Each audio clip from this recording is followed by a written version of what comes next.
In our today's lecture, we will examine some specialized financial institutions of Pakistan. These financial institutions include House Building Finance Corporation Limited, National Investment Trust, Zari Taraqqiyati Bank Limited, and Investment Corporation of Pakistan. We start from the very first one, which is House Building Finance Corporation Limited. As its name implies, it's for the house building and house construction. We all know that after the Indo-Pak separation, there was a huge influx of population in Pakistan and usually it was in the urban areas. शहरी इलाके जो हैं पाकिस्तान के urban areas तो जो थे वहाँ पर लोग बहुत ज़्यादा जो है वो मूव कर रहे थे और वहाँ के जो लोग थे उनके पास रहने के लिए घर नहीं थे। तो तब की गवर्नमेंट ने एक कंपनी बनाई, एक कॉरपोरेशन क्रिएट की, इस्टेब्लिश की 1952 में हाउस बिल्डिंग फाइनेंस कॉरपोरेशन के नाम से। ये जो कॉन्सेप्ट था ये पूरे इंडो पाक सब कॉन्टिनेंट में फर्स्ट टाइम इंट्रोड्यूस करवाया गया था। इंस्टीट्यूशनलाइज्ड हाउसिंग फाइनेंसिंग स्कीम, ये एक ऐसी स्कीम थी जो कि लोगों को लोन प्रोवाइड करती थी घर बनाने के लिए। ठीक है, ये जो कॉरपोरेशन है ये अब तक पाकिस्तान में सबसे बड़ी कॉरपोरेशन है जो कि हाउस बिल्डिंग के लिए और जो है इंस्टीट्यूशंस को भी लोन प्रोवाइड करती है। अब हम सबसे पहले इसको कुछ इंट्रोडक्शन देख लेते हैं। जैसे मैंने कहा कि house building finance corporation Pakistan में सबसे पहली हाउसिंग स्कीम थी जो कि 1952 में बनाई गई, हमारी गवर्नमेंट ऑफ पाकिस्तान ने बनाई। उसके बाद है कि इट वाज कॉर्पोरेटेड इन 2007। कॉर्पोरेटेड का मतलब है कि हमने इसको 2007 के अंडर जो है वो कंपनी के अकॉर्डिंग रजिस्टर्ड करवाया अंडर कंपनीज ऑर्डिनेंस 1984। ये प्रॉपर्ली इनकॉर्पोरेटेड हुई। ठीक है, अब ये जो है एक अनलिस्टेड पब्लिक लिमिटेड कंपनी है। अनलिस्टेड का मतलब है कि इसके शेयर स्टॉक एक्सचेंज में अवेलेबल नहीं है। क्यों ये अवेलेबल नहीं है? क्योंकि इसका जो टोटल ऑथराइज कैपिटल है वो किसके पास है? हमारी गवर्नमेंट के पास। ये टोटली जो है वो गवर्नमेंट इंस्टीट्यूशन है, पूरी गवर्नमेंट इसको चलाती है। स्टेट बैंक ऑफ पाकिस्तान और जो हमारी गवर्नमेंट ऑफ पाकिस्तान है जॉइंटली इसके कैपिटल को होल्ड करते हैं। हमारी गवर्नमेंट के पास इसके 90.31% शेयर्स हैं और जो हमारे पास स्टेट बैंक ऑफ पाकिस्तान है उसमें 9.69% शेयर होल्डिंग है रिस्पेक्टिवली। ठीक है, यानी कि स्टेट बैंक ऑफ पाकिस्तान के पास 90% है एंड गवर्नमेंट के पास कितने हैं? 9.69%। तो अगर हम ओवरऑल देखें तो स्टेट बैंक भी हमारा फेडरल गवर्नमेंट का ही एक बैंक है। तो उसके अकॉर्डिंग इसके शेयर्स लिस्टेड इसीलिए नहीं है कि सिर्फ और सिर्फ गवर्नमेंट ही इसके शेयर्स जो है वो परचेज कर सकती है। उसके बाद है हमारे पास कि हाउस बिल्डिंग फाइनेंस कॉरपोरेशन जो है थ्रू आउट द पाकिस्तान फैली हुई है। इसके डिफरेंट कंस्ट्रक्शन और परचेज हाउसिंग के डिपार्टमेंट्स हैं। इसके फुटप्रिंट्स जो हैं वो टोटल 51 ब्रांचेस में हैं। Through out the country total इसकी 51 ब्रांचेस हैं, 7 एरिया ऑफिसेज हैं, 3 रीजनल ऑफिसेज हैं और उसके अलावा इसका जो हेड ऑफिस है वो कराची में है। ठीक है, ये सारी इसकी बेसिक इन्फॉर्मेशन है। You can check this information from the HBFC website और आपको ये एग्जैक्ट ऐसे ही मिलेगी। ठीक है, इसके बाद हम इस कंपनी के विजन और मिशन को देख लेते हैं। कंपनी के विजन एंड मिशन को अगर हम डिस्कस करने लगे तो हमें पता है कि vision is basically picture we want to show to the world, जो हम लोगों को दिखाना चाहते हैं कि हम वो हैं। तो हमारी HBFC का जो विजन है वो बहुत सिंपल है और बहुत जो है वो कंस्ट्रक्टिव बनाया गया है कि to be the prime housing financing institution. Pakistan में हम प्राइम हाउसिंग फाइनेंसिंग इंस्टीट्यूशन के तौर पर काम करना चाहते हैं ताकि हम लोगों को अफोर्डेबल हाउसिंग सोल्यूशंस प्रोवाइड कर सकें और वो जो लो इनकम और जो मिडिल इनकम पर्सन्स हैं उनको, हमारी टोटल पॉपुलेशन में से हम लो इनकम और मिडिल इनकम लोगों को हाउसिंग सॉल्यूशंस के लिए लोन प्रोवाइड करते हैं। And by encouraging new construction in small and medium housing sector, जो आपका small and medium housing sector है उसकी कंस्ट्रक्शन के लिए भी हम लोन प्रोवाइड करते हैं। बेसिकली ये एक पिक्चर है जो कि हम वर्ड को दिखाते हैं। एक्चुअल में जब हम विजन को एक स्टेटमेंट में डिफाइन करते हैं तो उसको हम मिशन कहते हैं। और मिशन क्या है हमारी कंपनी का? To be a socially responsible and commercially sustainable housing financing institution. और आप ये इसको ऊपर इसके लोगों के साथ भी देख सकते हो कि मिशन को इन्होंने सेपरेटली भी बताया है कि हम सोशली रिस्पॉन्सिबल हैं और अपनी जो भी हाउसिंग फाइनेंसिंग इंस्टीट्यूशन है वो हमारी सस्टेनेबल है। ठीक है, आप जब अपनी इसकी वेबसाइट ओपन करोगे तब भी आपको इसका मिशन इसके लोगों के साथ ही नज़र आएगा। उसके बाद इस कंपनी के कुछ कोड वैल्यूज़ हैं। इंटेग्रिटी बहुत ज़्यादा मैटर करती है, कस्टमर फोकस्ड हमारी ऑर्गेनाइजेशन है। उसके अलावा हमारी जो इनोवेशन की तरफ भी हमारी कमिटमेंट है कि जैसे ही चेंजिंग्स आएंगे किसी भी इन्वायरमेंट में, किसी भी फैक्टर में, तो हम जो है उसके अपने अंदर अडॉप्ट करेंगे। ठीक है, तो ये इसकी बेसिक इन्फॉर्मेशन थी कि हमारी इंट्रोडक्शन क्या है, विजन क्या है कंपनी का, मिशन क्या है, इसके कोर वैल्यूज़ क्या हैं। उसके अलावा अगर हम इसको फर्दर डिस्कस करने लगें तो हमारी एचबीएफसीएल की जो टारगेट मार्केट है वो, जैसे कि यहाँ पर उसके मिशन में डिस्क्राइब किया गया है, हमारी इस कंपनी की टारगेट मार्केट दो हैं। एक है लो इनकम पर्सन्स और दूसरे हैं मिडिल इनकम, जैसे कि मिशन में उसने और विजन में एक्सप्लेन किया है। ठीक है, low income and middle income groups जो पॉपुलेशन में से हैं वो इसकी टारगेट मार्केट है। नेक्स्ट, अगर मैं इसके टारगेट एरियाज़ की बात करूं तो टारगेट एरिया इसका कोई भी नहीं है। पूरे पाकिस्तान में से आप कहीं पर भी जो है वो लोन मंगवा सकते हैं। इसका कोई प्रॉपर टारगेट एरिया डिफाइन नहीं किया हुआ। ठीक है, इसके जो 100% जो शेयर्स हैं इसके, वो कम्युनिकेबल वायबल हैं और ये सस्टेनेबल एक ऑर्गेनाइजेशन है, जैसे कि इसके मिशन में भी बताया गया है। और इसकी कोई लिस्ट जो है वो अभी तक नहीं आई कि किन एरियाज़ में ये लोन प्रोवाइड करेगी। ये पाकिस्तान के हर एरिया में आपको लोन प्रोवाइड कर सकती है। जब स्टार्ट में इस कॉरपोरेशन को बनाया गया था तो ये सिर्फ़ और सिर्फ अर्बन एरियाज़ के लिए जो है वो अपने लोन्स देती थी, लेकिन अब ये रूरल एरियाज़ के लिए भी लोन प्रोवाइड करती है। पहले जो है वो अर्बनाइजेशन के लिए, चूँकि उस टाइम पे जो पॉपुलेशन थी वो ज़्यादा बिग सिटीज़ में मूव कर रही थी, तो इसलिए लोन सिर्फ अर्बनाइजेशन एरियाज़ में दिए जाते थे। लेकिन अब जो है वो रूरल एरियाज़ के लिए भी आप लोन जो है वो ले सकते हो। उसके अलावा जो लोन फैसिलिटी है वो कैसे प्रोवाइड की जाती है? लोन की फैसिलिटी आपको मिलती है लॉन्ग टर्म लोन की शेप में। शॉर्ट टर्म लोन्स ये नहीं होते, क्योंकि जो है आपने घर बनाना होता है, तो लॉन्ग टर्म की शेप में आपको मिलते हैं फॉर द ईयर 15 ईयर्स। 15 साल के लिए आप लोन ले सकते हैं और आप जब इसकी रीपेमेंट करते हैं तो ये बेसिकली मंथली इंस्टॉलमेंट्स में होती है। और मंथली इंस्टॉलमेंट में दोनों चीज़ें शामिल होंगी, जैसे कि हम पहले पढ़ते हैं मंथली इंस्टॉलमेंट में आप साथ साथ प्रिंसिपल और साथ साथ इंटरेस्ट दोनों पे करते हो। ठीक है, ये दोनों आपने पे करने हैं मंथली इंस्टॉलमेंट की शेप में। उसके अलावा जो है इसमें हम थोड़ा सा और पोर्शन जो आपका इंटरेस्ट है, इसको हम कहते हैं कॉरपोरेशन का मार्कअप। ठीक है, प्रिंसिपल अमाउंट तो रिटर्न आपने करनी ही है, तो हम इसके लिए इंटरेस्ट का वर्ड यूज़ करने की बजाय मार्कअप का वर्ड यूज़ करते हैं। अगर कंपनी के ऑथराइज कैपिटल को डिस्कस किया जाए तो कंपनी का टोटल ऑथराइज कैपिटल है रुपीज़ 125 मिलियन। ठीक है, and it's totally paid by federal government, जो कि अभी हमने देखा कि इसके ऑलमोस्ट 90% जो है वो स्टेट बैंक ऑफ पाकिस्तान के पास शेयर्स हैं और जो रिमेनिंग है वो किसके पास है? फेडरल गवर्नमेंट के पास है। ये टोटली गवर्नमेंट ऑर्गेनाइजेशन है, इसके शेयर्स स्टॉक मार्केट में ट्रेड नहीं करते। ठीक है, और अगर हमें इसके अलावा ऑथराइज कैपिटल के अलावा कभी मनी की ज़रूरत पड़ती है तो हम जो है वो अपनी फेडरल गवर्नमेंट से लोन ले सकते हैं। हमारी कंपनी की टोटल मैनेजमेंट जो है वो ओवरऑल बेस करती है 8 मेंबर्स के ऊपर। उन 8 मेंबर्स में हमारे पास आ जाता है एक मैनेजिंग डायरेक्टर। एक है हमारे पास जो डायरेक्टर है वो स्टेट बैंक ऑफ पाकिस्तान को रिप्रेजेंट कर रहा होता है। 4 डायरेक्टर्स होते हैं जो कि हम प्रोविंशियल गवर्नमेंट में से सिलेक्ट करते हैं और 2 डायरेक्टर्स होते हैं जो कि फेडरल गवर्नमेंट के कोई ऑफिसर्स होते हैं जो कि हम खुद सेलेक्ट कर लेते हैं। ये 8 मेंबर्स मिलकर हमारी कंपनी को मैनेज और एडमिनिस्टर कर रहे होते हैं।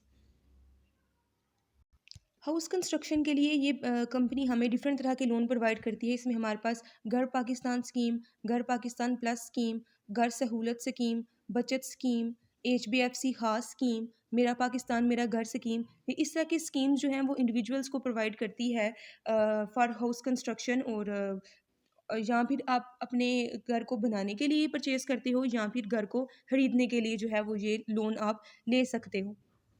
अगर हम इसको डिवाइड कर दें for house construction and house purchase, तो हम इसको इस तरह से देख सकते हैं कि घर पाकिस्तान स्कीम, ये प्लस स्कीम, सहूलत स्कीम, ये तीनों जो है वो कंस्ट्रक्शन के लिए हैं।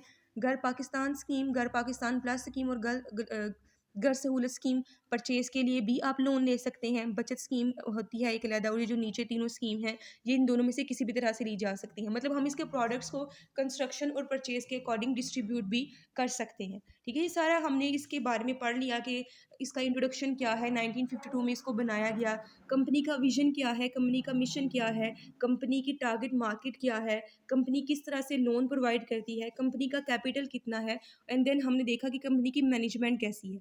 ठीक है, उसके अलावा हम एक और चीज़ देख लेते हैं कि ये जो लोन प्रोवाइड करती है, मैंने कहा कि पहले जस्ट रूरल एरियाज़ में प्रोवाइड अर्बन एरियाज़ में प्रोवाइड करती थी, उसके बाद इसने रूरल एरियाज़ में भी प्रोवाइड करना स्टार्ट कर दिया।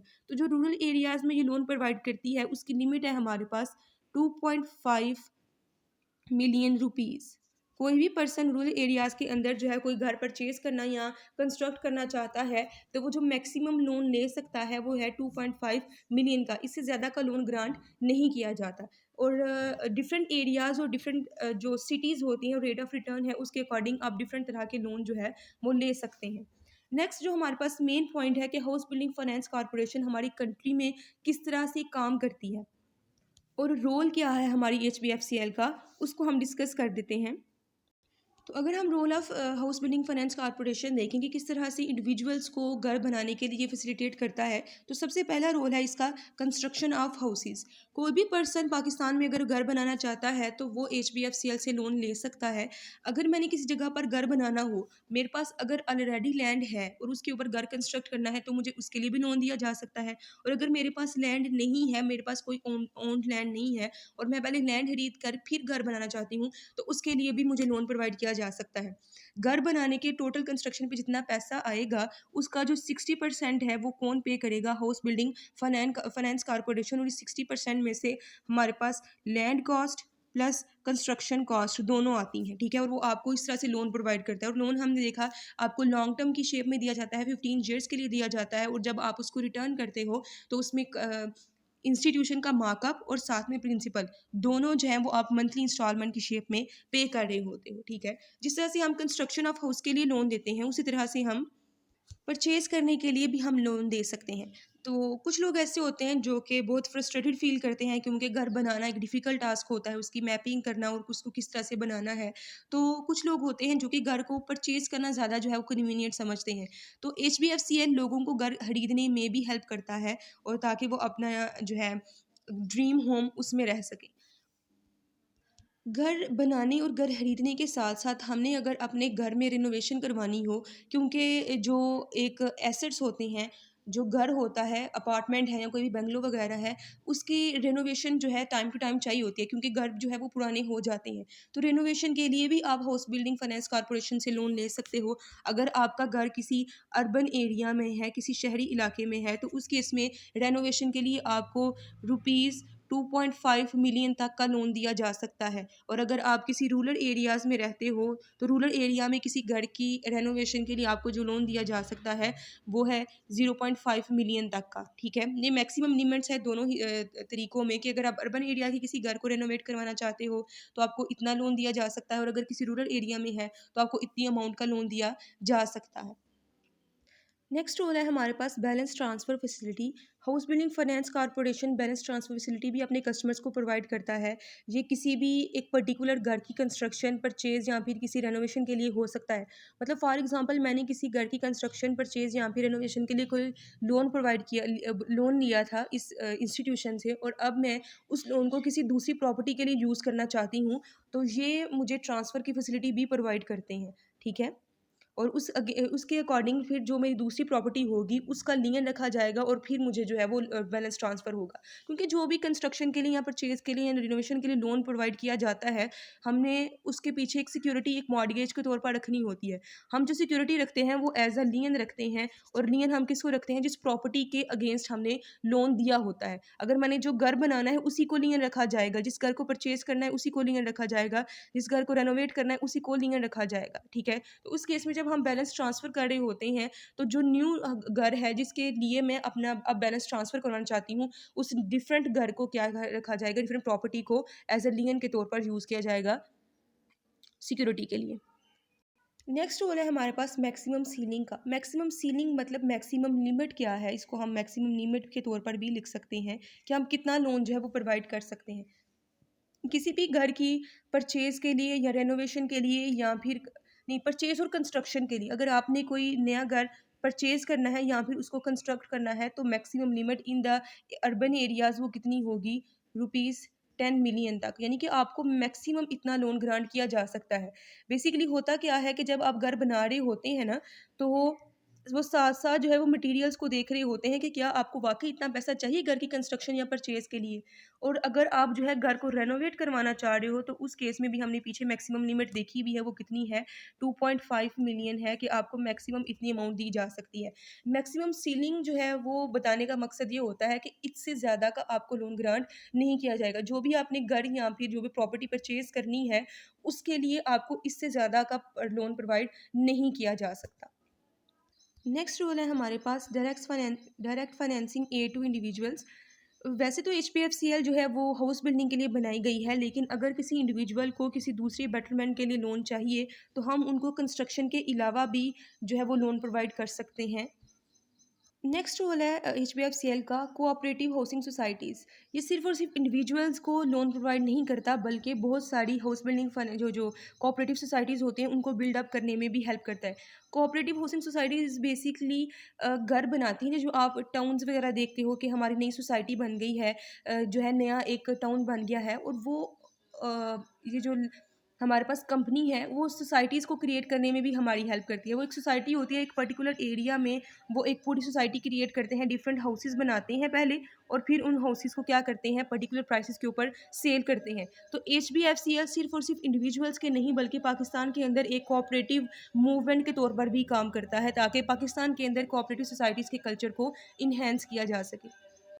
जिस तरह से हम इजीली लोन ले सकते हैं, हमारी रीपेमेंट भी बहुत इजी है। जैसे कि हमने कहा कि आपको मैक्सिमम 15 ईयर्स तक के लॉन्ग टर्म लोन्स प्रोवाइड किए जाते हैं, और अब अगर देखा जाए आजकल के इरा में तो वो आपको 20 साल तक के लिए भी मैक्सिमम लोन दे सकते हैं। ठीक है, यानी कि जो भी मैं लोन लूँगी मेरे पास टाइम पीरियड है 20 ईयर्स का, कि इन 20 ईयर्स के अंदर मैंने क्या करना है, उस लोन की रीपेमेंट करनी है। ठीक है, ये अफोर्डेबल इंस्टॉलमेंट्स होती हैं जिसमें आपके पास प्रिंसिपल और जो आपकी इंस्टीट्यूशन है उसका मार्कअप भी इंक्लूडेड होता है। ठीक है, और ये ज़रूरी नहीं है कि आप इसको मंथली इंस्टॉलमेंट्स में करें। हर कोई पर्सन अपनी जो है, जो भी उसको ईज़ी लगता है उसके अकॉर्डिंग अपनी इंस्टॉलमेंट्स की पेमेंट्स और जो इंस्टॉलमेंट की अमाउंट है उसको कर सकता है। हमने देखा कि पहले सिर्फ ये इंस्टीट्यूशन अर्बन एरियाज़ में अपने जो है वो हाउस बनाने के लिए लोन्स प्रोवाइड करती थी, लेकिन जब इसमें 1973 में अमेंडमेंट की गई तो 1973 के बाद जो है वो रूरल एरियाज़ में भी हमने क्या किया, ये जो अपनी फैसिलिटी है उसको एक्सटेंड कर दिया कि रूरल एरियाज़ के अर्बन एरियाज़ के साथ साथ हम रूरल एरियाज़ में भी अपने लोगों को लोन प्रोवाइड कर सकते हैं for house construction and house purchase. जो भी हम अपनी कॉर्पोरेशन से लोन लेते हैं उसमें डिफरेंट रेट ऑफ रिटर्न्स होते हैं। जो मार्कअप ऐड किया जाता है बेसिकली वो दो तरह से होता है। एक हम देखते हैं कि हमने अमाउंट कितनी बारो की है, उसके अकॉर्डिंग रेट ऑफ रिटर्न जो है वो हम रिसीव करते हैं। और दूसरा हमारी होती है रेंटल वैल्यू क्या है उस प्रॉपर्टी की, जिस प्रॉपर्टी के लिए हम जो है वो लोन प्रोवाइड कर रहे हैं। इन दोनों चीज़ों पर अमाउंट ऑफ लोन और जो रेंटल वैल्यू ऑफ प्रॉपर्टी है उसको उसको बेसिस रखते हुए हम रेट ऑफ रिटर्न रिसीव करते हैं अपने कस्टमर से। नेक्स्ट रोल है हमारे पास मुशारका फाइनेंसिंग का। ये हमने इस्लामिक बैंकिंग फाइनेंसिंग में भी देखा था कि किस तरह से हम एक इस्लामिक तरीका यूज़ करते हुए मुशारका कर सकते हैं। इसमें होता क्या है कि H B F C L का कोई जो कस्टमर है वो जो भी एक घर परचेज़ करता है जो कि उसने रेंट के तौर पर अपने लोगों को देना होता है, उसकी जो भी रेंटल वैल्यू होती है उसके 3 हिस्से किए जाते हैं, 3 पार्ट्स में उसका रेंट डिवाइड किया जाता है। उन 3 पार्ट में से एक हिस्सा होता है कस्टमर का और बाकी जो 2 हिस्से होते हैं वो इस कॉर्पोरेशन को पे किए जाते हैं। एक होता है इसकी प्रिंसिपल वैल्यू की रीपेमेंट और दूसरा होता है इसका शेयर जो कि आपको एज़ अ मार्कअप के तौर पर मिल रहा होता है। ये टोटल जो मुशारका फाइनेंसिंग है इसमें हमें 36 इंस्टॉलमेंट के तौर पर पे करना होता है, और इसकी जो टोटल रीपेमेंट है वो कितनी बनती है, 180 मंथली इंस्टॉलमेंट्स। हमने इस तरह से करना होता है कि जब तक लोन की रीपेमेंट नहीं हो जाती तब तक ये जो HBFCL इंस्टीट्यूशन है वो हमारे कस्टमर के साथ मिलकर रेंटल वैल्यूज़ को रिसीव करता रहेगा। जिस दिन हमारी सारी प्रिंसिपल अमाउंट रिटर्न हो जाती है और हमारा मार्का भी हमें रिसीव हो जाता है, सारी की सारी जो प्रॉपर्टी है वो किसके नाम कर दी जाती है, हमारे कस्टमर के नाम। ये चीज़ हमने इस्लामिक मोड ऑफ फाइनेंसिंग में पढ़ा था।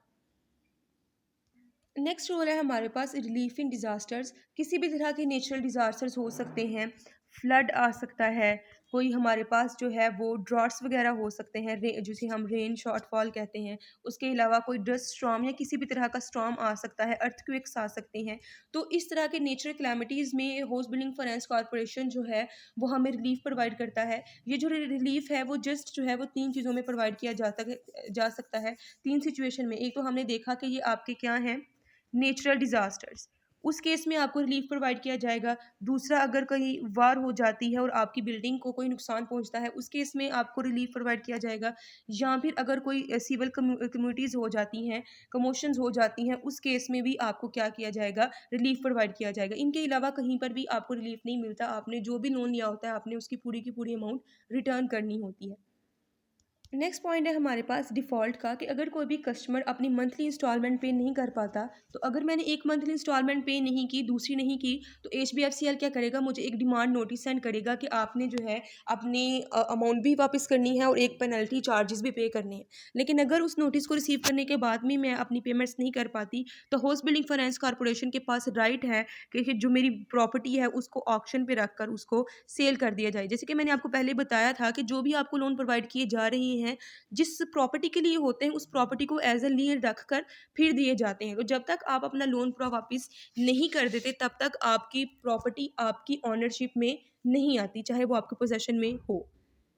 नेक्स्ट रोल है हमारे पास अर्बनाइजेशन का। एचबीएफसीएल ने बहुत ज़्यादा रोल प्ले किया है पाकिस्तान की अर्बन सिटीज़ को डेवलप करने में, क्योंकि आपको पता है कि जो बिग सिटीज़ होते हैं उसमें बहुत ज़्यादा अपॉर्चुनिटीज़ आपके पास ईज़िली अवेलेबल होती हैं, जैसे कि जॉब्स, ट्रांसपोर्टेशन, इलेक्ट्रिसिटी। और जो लोग हैं विलेजेस के, रूरल एरियाज़ के, वो बिग सिटीज़ में आना चाहते हैं।